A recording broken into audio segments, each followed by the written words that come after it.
اور شوہر کہاں ہے؟ شوہر کہتا ہے میں گھر بیٹھا ہوں، تو جا۔ تم اپنی بیویوں کو عدالتوں میں بھیج دیتے ہو، اس طرح بھیجتے ہو؟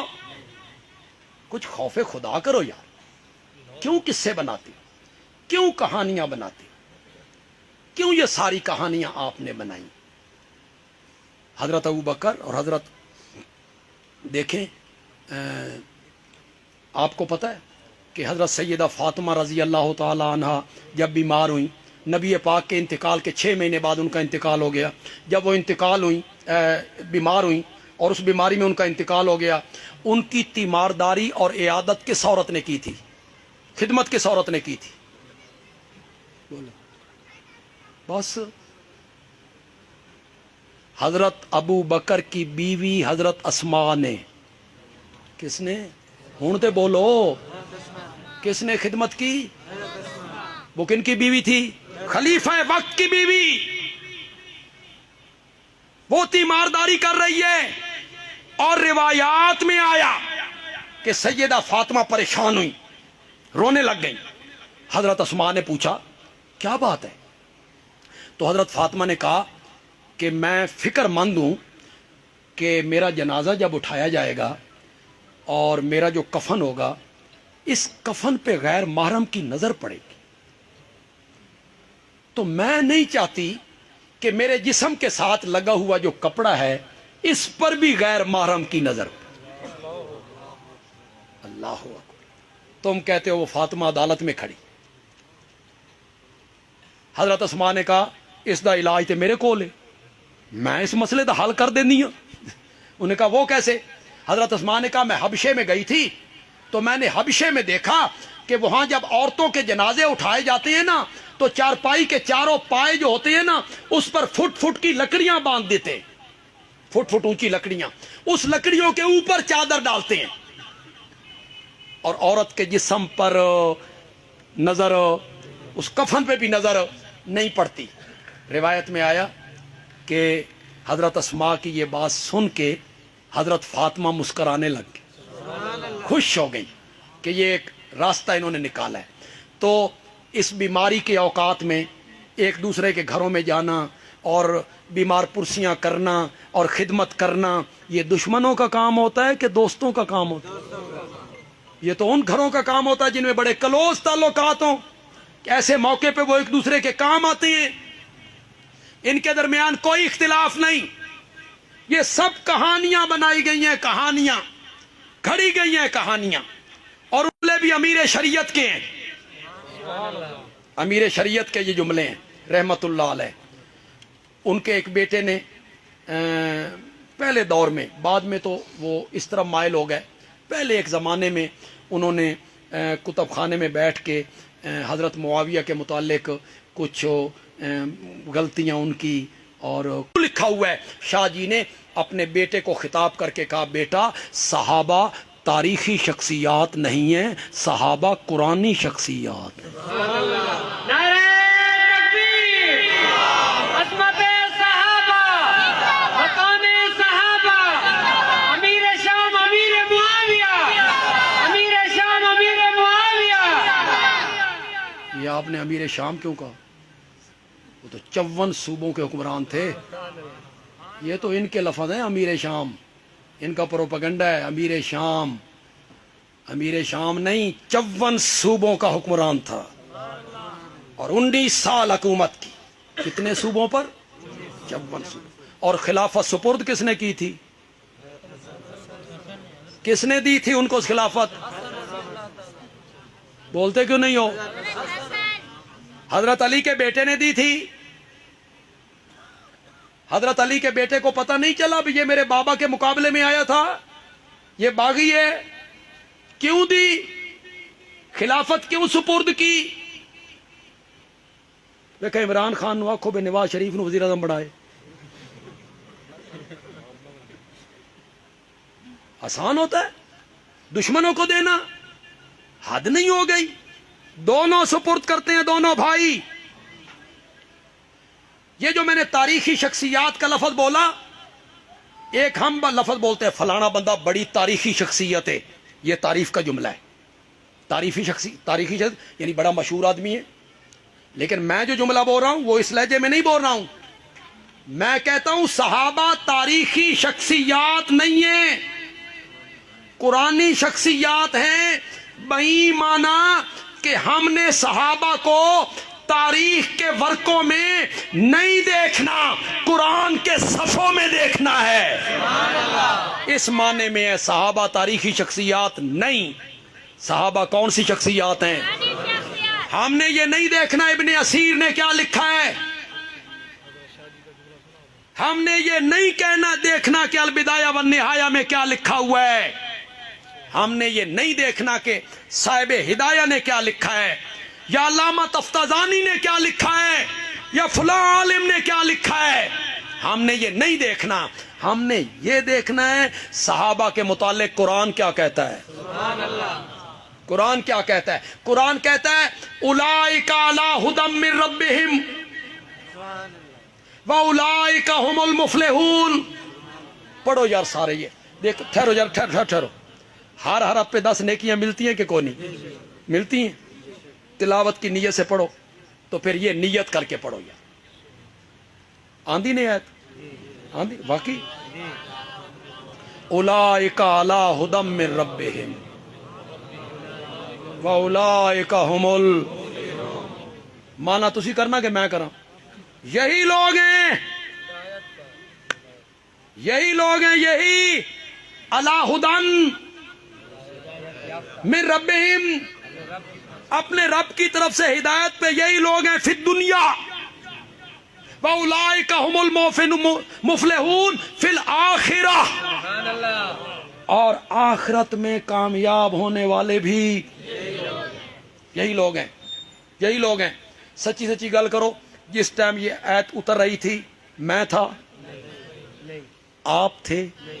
امام بخاری، امام مسلم، ترمذی، ابن ماجہ، نسائی، ابو داؤد، ابن حجر، ابن کثیر، طبری، بولتے جاؤ، شیخ عبد القادر جیلانی، بہاءالحق ملتانی، معین الدین چشتی، علی حجویری تھے مفسرین، محدثین، فقہاء، علماء، شہداء، اتقیاء، اصفیاء، شب زندہ دار، تہجد گزار، اولیاء اللہ، بزرگان دین، علماء دیوبند، علماء بریلی، علماء اہل حدیث، یہ اس وقت تھے؟ نہیں تھے. تو پھر مجھے بھی بتاؤ یہ اللہ کن کو کہہ رہا ہے؟ یہی لوگ ہیں. کون تھے اس وقت؟ زور سے بولو، زور سے بولو. کون تھے اس وقت؟ یہی لوگ ہیں. یہ صحابہ کے تھے ہی صحابہ؟ ہم تو تھے ہی نہیں. اولئک علی ھدی من ربہم واولئک ھم المفلحون. پھر اللہ نے آگے کہا اولئک ھم المتقون. پھر اللہ نے کہا اولئک ھم الصادقون. پھر اللہ نے کہا اولئک ھم الراشدون. میں بڑا نالائق آدمی، مجھے اپنے علم پہ کبھی ناز نہیں ہوا، مجھے اپنی خطابت پہ کبھی ناز نہیں ہوا. اللہ آئندہ بھی بچائے. مجھ سے اچھے اچھے خطیب یہاں موجود ہیں، مجھ سے اچھے اچھے عالم یہاں موجود ہیں، مجھ سے اچھے اچھے لکھاری مصنف بھی یہاں موجود ہیں.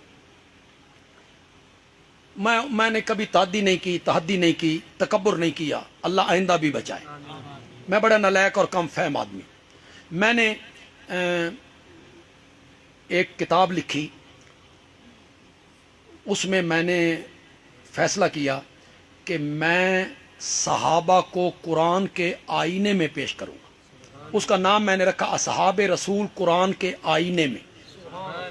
صرف قرآن. میرے دل میں تھا کہ میں 100 آیتیں میں اکٹھی کروں گا. یہ میرے دل میں شروع میں تھا. میں نے اسے لکھنا شروع کیا، آیتیں 100 سے بڑھ گئی. میں نے کہا چلو 200، تھوڑی سی اور محنت کرتے. آیتیں 200 سے بھی بڑھ گئی. میں نے کہا چلو 300، آیتیں 300 سے بھی بڑھ گئی. اب کتاب کا حجم بھی دیکھنا ہے. اس کتاب کا حجم 700 صفوں کا بن گیا. تو کہیں بریک لگانی پڑتی ہے. آپ میرے ذوق کی پتہ نہیں داد دیں گے یا نہیں دیں گے کہ میں نے کس ہندسے پہ آ کے اسے ختم کیا. میں نے 313 آیتیں پیش کی. اصحاب بدر کی تعداد کو میں نے سامنے رکھا اور 3 سوتے. یہ میں نلائق آدمی. قرآن تو بھرا پڑا ہے میرے نبی کے یاروں کے تذکروں. بھرا پڑا. اور اگر یہ گستاخی کا جملہ نہ ہو, اپنے اللہ سے معافی مانگ لیتا ہوں کہ اللہ کے متعلق یہ جملہ بولنا چاہیے یا نہیں بولنا چاہیے. میں تو محبت میں بول رہا ہوں. اللہ دی قسم ہے جدہ میں قرآن وچ ویکھنا نا بے اللہ میرے نبی کے یاروں کی تعریفیں کر رہا ہے, مجھے ایسے محسوس ہوتا ہے اللہ میرے نبی دے یاراں دیاں تعریفاں کردیاں رجدہ ہی نہیں. رجدہ ہی. اللہ کہتا ہے یہ بھی کہہ لوں, یہ بھی کہہ لوں, یہ بھی کہہ لوں, یہ بھی کہہ لوں, یہ بھی کہہ لوں. اولئک هم الصادقون, یہی سچے ہیں. کون تھے اس وقت؟ اولئک هم المتقون, یہی متقی ہیں. اولئک هم المفلحون, اولئک هم الراشدون, رضی اللہ عنہم ورضوا عنہ, اعد لهم جنات تجری تحتها الانہار, اولئک حزب اللہ, وہ اللہ کا لشکر ہے. کون تھے اس وقت؟ وہ اللہ کا لشکر کون تھا؟ یہودی, عیسائی, مشرکین مکہ, عبداللہ ابن ابی. کون تھے؟ اولئک حزب اللہ, وہ اللہ کا لشکر ہے. میرا سونا پیغمبر اے یار تیرے نے تے فوج میری ہے. صحابہ کس کی فوج ہے؟ کس نے کہا؟ اولئک حزب اللہ. لوگ فوج پہ تنقید کرتے ہیں, کئی سیاسی لوگ بھی کرتے ہیں, لیکن جو سرحدوں کے ساتھ فوج کی وفاداری ہے, ملک کی سرحدوں کے ساتھ, اس پر تنقید یہ غداری ہے کہ فوج سرحدوں کی حفاظت میں مخلص نہیں. یہ سوچا بھی نہیں جا سکتا. ہم پاکستانی نہیں سوچ سکتے. اپنی فوج کے متعلق ہم سوچ سکتے ہیں کہ وہ اپنی سرحدوں کے بارے میں مخلص نہیں.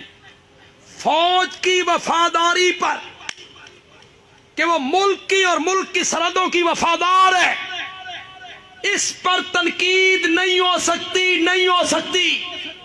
جو تنقید کرے گا غداری کا مقدمہ چلے گا. بندیالوی کہتا ہے اگر ملک کی فوج پر تنقید نہیں ہو سکتی تو رب کی فوج پر بھی تنقید نہیں ہو سکتی. ہر صحابی رسول, ہر صحابی رسول, ہر صحابی رسول, عظمت صحابہ صحابہ. مجھ پہ تنقید ہو سکتی, میرے استاد پہ بھی ہو سکتی, میرے مرشد پہ بھی ہو سکتی, میری جماعت کے امیر پہ بھی ہو سکتی, میری جماعت کے مبلغین پہ بھی ہو سکتی, ان علماء پہ بھی ہو سکتی, ولی پہ بھی ہو سکتی, امام پہ بھی, مفسر, محدث, مفسر, فقیہ, مفتی. کوئی تنقید سے بالا تر نہیں ہے, سب پر ہو سکتی ہے. صحابہ پہ تنقید نہیں ہو سکتی, نہیں ہو سکتی. ان کے اعمال سے بحث نہیں ہو سکتی. فلاں صحابی نے یہ, آپ میرے متعلق کہہ سکتے ہیں اس نے یہ کیا, اپنے امام کے متعلق آپ کہہ سکتے ہیں اس نے یہ کیا. صحابی کے متعلق آپ اس کی عمل سے بحث نہیں کر سکتے. میرے پاس وقت نہیں کہ میں اس کی وضاحت کروں اور مختصر بیان کروں تو پتہ نہیں آپ کے سروں کے اوپر سے نہ گزر جائے. بندیالوی کہتا ہے صحابیت کا درجہ اعمال کی وجہ سے نہیں ملتا. کیوں بھائی؟ صحابی بندہ بنتا ہے زیادہ نمازیں پڑھنے سے, ذکر کرنے سے, تسبیح رولنے سے, تہجد پڑھنے سے. صحابیت کا درجہ اعمال کی وجہ سے نہیں ملتا. تو بندیالوی کہتا ہے جب یہ درجہ اعمال کی وجہ سے ملا ہی نہیں تو پھر صحابی کی عمل سے بحث نہیں ہو سکتی. اگر یہ درجہ عمل کی وجہ سے ملتا پھر آپ بحث کرتے, پہلے عمل چنگے سن, پیچھے خراب ہو گئے. لیکن جب یہ درجہ اعمال کی وجہ سے نہیں ملا, عطا الہی ہے, یہ کسبی نہیں وابی ہے. کون عطا کرتا ہے؟ لہذا صحابہ پہ تنقید نہیں ہو سکتی. کوئی عالم, کوئی مورخ جو صحابہ پہ تنقید کرے گا تو مجھے یہ حق پہنچتا ہے کہ میں اس سے پوچھوں کہ تو اپنا تعارف کروا، تو کون ہے، تو کون ہے، تعارف کروا اپنا، تو کون ہے۔ جن پہ تو تنقید کر رہا ہے نا، ان کے متعلق قرآن کہتا ہے اعد لہم جنات، ان کے متعلق قرآن کہتا ہے رضی اللہ عنہم، رضی اللہ عنہم ورضوا۔ بس آخری ایک بات کا میں چاہتا ہوں میں آپ کے ذہنوں سے اشکال ختم کر دوں۔ وہ حضرات جب بولتے ہیں تو وہ کہتے ہیں کہ ان لوگوں نے کلمہ تو پڑھا تھا، یہ جو تم صحابہ کرتے ہو، ابو بکر، عمر، عثمان، انہوں نے کلمہ تو پڑھا تھا، لیکن وہ جو قرآن میں منافقوں والی آیتیں ہیں، کلمہ تو وہ بھی پڑھتے تھے۔ وہ یہ کہتے ہیں کلمہ تو وہ بھی پڑھتے تھے، نمازیں بھی پیچھے پڑھتے تھے، جہاد پہ بھی جاتے تھے، یہ وہ مغالطہ دیتے کہ وہ بھی تو کلمہ گو تھے۔ بس میں اس کا جواب دینا چاہتا ہوں۔ سورۃ توبہ میں اللہ نے منافقوں کی خصلتوں کا ذکر کیا۔ سورۃ توبہ، والمنافقون والمنافقات بعضهم من بعض، منافق مرد، منافق عورتیں ایک دوسرے کے ہمدرد ہیں، ایک دوسرے کے خیر خواہ ہیں، ایک دوسرے کے ریس کرنے والے ہیں، اور دین کے خلاف جد و جہد میں سب برابر ہے۔ پھر اللہ نے آگے ان کی خصلتیں بیان کی، ذرا غور سے سننا۔ یہ کہتے ہیں نا منافقوں والی آیتیں پڑھتے ہیں اور ابو بکر عمر پہ فٹ کرنے لگ جاتے ہیں، اس کا میں جواب دینے لگا ہوں۔ اللہ کہتے ہیں وہ منافق کی خصلت کیا ہے؟ منافق کی پہلی خصلت یہ ہے وہ برائی کا حکم دیتے ہیں، نیکی کا نہ برائی کا حکم دیتے ہیں۔ دوسری خصلت ان کی یہ ہے نیکی سے روکتے ہیں، یہ دوسری خصلت ہے۔ تیسری خصلت ان کی یہ ہے یکبزون ایدیہم، اپنے ہاتھوں کو روکتے ہیں، کنجوس ہیں، بخیل ہیں، مال خرچ نہیں کرتے۔ یہ منافقوں کی خصلتیں ذکر ہوئی، قرآن نے ذکر کی کہ وہ ہاتھ کھینچ کے رکھتے ہیں، کنجوس ہیں، بخیل ہیں۔ اے لوگوں، رب کہتا ہے منافق میری راہ میں خرچ نہیں کرتے، اور ابو بکر گھر کا مال سمیٹ کے محمد کے قدموں میں لے کے آ جاتا ہے۔ تم کیسے کہتے ہو کہ یہ ایتے منافقوں والی ان پر فٹ ہو رہی ہیں؟ وہ سارے گھر کا مال دے دیتا ہے، حضرت عمر آدھے گھر کا مال دے دیتا ہے، اور جب حضرت ابو بکر سے پوچھتے ہیں گھر والوں کے کیا رکھا؟ اللہ اور اللہ کے رسول کی محبت رکھ کے آئے۔ غزوہ تبوک میں نبی پاک چندے کی اپیل کرتے ہیں، حضرت عثمان اٹھ کے کہتے ہیں 100 اونٹ بما سامان۔ ذرا سوچو، 100 اونٹ جی معمولی ہے؟ 100 اونٹ معمولی ہوتا ہے؟ 100 اونٹ بما ساد و سامان میں دوں گا۔ اپیل جاری رہے، حضرت عثمان سامنے آ گئے، 100 اونٹ اور، اپیل جاری ہے، حضرت عثمان ادھر آ گئے، 100 اونٹ اور۔ بعض روایت میں آیا 8 مرتبہ میرے نبی نے اپیل کی، 8 مرتبہ عثمان اٹھے، پھر 1000 اشرفیاں سونے کی ہوتی ہیں، 1000 اشرفی وہ میرے نبی کی جھولی میں لا کے ڈالی، میرے نبی ان کو بجاتے ہیں، وہ آپس میں بجتی ہیں، آواز پیدا ہوتی ہے، میرا نبی کہتا ہے ما ذر عثمان ما عمل بعد اليوم، ما ذر عثمان ما عمل بعد اليوم، آج کے بعد عثمان جو کچھ بھی کرتا رہے اسے کوئی عمل نقصان نہیں پہنچا سکتا۔ میں کہتا ہوں ملتان کے سٹیج، ممتاز آباد کے سٹیج پہ کہتا ہوں، میرے آقا نے اپنی پوری زندگی میں یہ جملہ حضرت عثمان کے متعلق سوا کسی دوسرے صحابی کے متعلق نہیں کہا ہے۔ یہ جملہ کہا ہے تو صرف حضرت عثمان کے لیے کہا ہے، ما ذر عثمان ما عمل بعد اليوم، آج کے بعد عثمان جو کچھ بھی کرتا رہے اسے کوئی عمل نقصان۔ ظالموں، منافقوں کی تو خصلتیں قرآن نے بیان کی ہیں کہ وہ کنجوس ہیں، اور یہاں جب ہم صحابہ کو دیکھتے ہیں تو وہ اپنے گھر کا پورا مال میرے نبی کے قدموں میں نچھاور کر دیتی ہیں۔ یا ایھا النبیو، یہ میرا استدلال علماء کرام، یہ میرا استدلال ذرا سننا ہے آپ نے، ضائع نہیں کرنا. یا ایھا النبیو جاہد الکفار والمنافقین، میرے نبی کافروں سے بھی جہاد کر، منافقوں سے بھی جہاد کر، منافقوں سے جہاد کر. انہیں میرا نبی اپنے ساتھ رکھتا ہے اور قرآن کہتا ہے منافقوں سے جہاد کر. اگلا جملہ آپ ذہن میں رکھیں گے، اگلا جملہ آپ ذہن میں رکھیں گے، اور اسی پر میں اپنی تقریر کو پوری جوبن میں ختم کرنا چاہتا ہوں. اللہ کہتے ہیں کافروں سے بھی جہاد کر، منافقوں سے بھی جہاد کر. وَمَأْوَاهُمْ جَهَنَّمُ، مَأْوَاهُمْ جَهَنَّمُ، کافروں کا ٹھکانہ بھی جہنم، منافقوں کا ٹھکانہ بھی جہنم. بندیالوی کہتا ہے کافروں اور منافقوں کا ٹھکانہ رب نے جہنم بتایا ہے. ابو بکر و عمر تو اس وقت بھی جنت میں ہیں.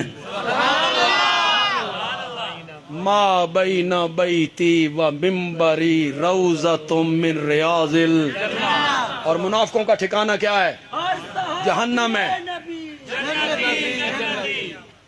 جتنے ہمارے احباب آج کے پروگرام میں تشریف لائے، مظفر گڑھ سے لوگ آئے ہوں گے، جتوئی سے آئے ہوں گے، شجاع آباد سے آئے ہیں، کروڑ پکا سے آئے ہیں، ہمارے جماعتی احباب دور دراز کے علاقے سے یہاں تشریف لائے جی، اس پروگرام کو کامیاب بنایا.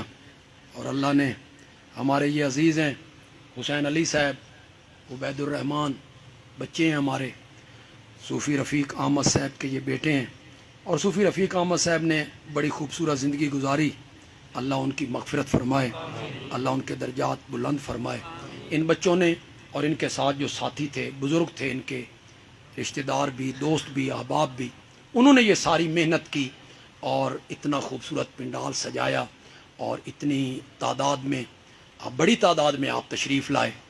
تو اللہ تعالیٰ ان کے لیے دعا کرو، اللہ ان کی عمر میں، عمل میں، گھر بار میں، آل اولاد میں، رزق حلال میں اللہ مزید برکتیں عطا فرمائے. کیسر صدیقی اور برادران، ان کی والدہ بیمار ہیں، انہوں نے صحت کے لیے اپیل کی ہے. صوفی رفیق احمد صاحب کے بڑے بھائی ماسٹر عبدالرشید صدیقی اور عبدالحمید صدیقی، جن کا پچھلے دنوں انتقال ہو گیا ہے، ان کے لیے بھی دعا کریں، اللہ ان کے درجات بلند فرمائے. یہ مقبول احمد سجاد کے لیے اولاد کی دعا کرنی ہے. پریشان حال لوگوں کے لیے بھی اپیل کی گئی ہے. الحمدللہ رب العالمین، والصلاة والسلام علی سید الانبیاء والمرسلین وعلی آلہ واصحابہ اجمعین. ربنا آتنا فی الدنیا حسنہ وفی الآخرۃ حسنہ وقنا عذاب النار. اللہم یا ارحم الراحمین ارحم علینا یا حی یا قیوم برحمتک نستغیث.